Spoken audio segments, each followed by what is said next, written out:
मजबूर थी पुकारे पिरिया खे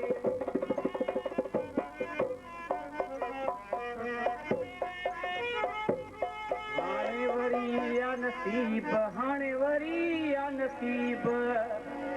तुंहिंजो ॻोठु आहे दुश्मन अचे कीअं ई ग़रीब मूंखे माफ़ कजां तूं मूंखे माफ़ कजां तूं मूंखे माफ़ी ॾिजां तूं मूंखे माफ़ कजां तूं हाणे वरी या नसीब हाणे वरी या नसीब हाणे वरी या नसीब हाणे वरी या नसीब तुंहिंजो ॻोठु आहे दुश्मन अचे कीअं ई ग़रीब मूंखे माफ़ी ॾिजां तूं मूंखे माफ़ कजां तूं मूंखे माफ़ी ॾिजां तूं मूंखे माफ़ कजां तूं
Kafar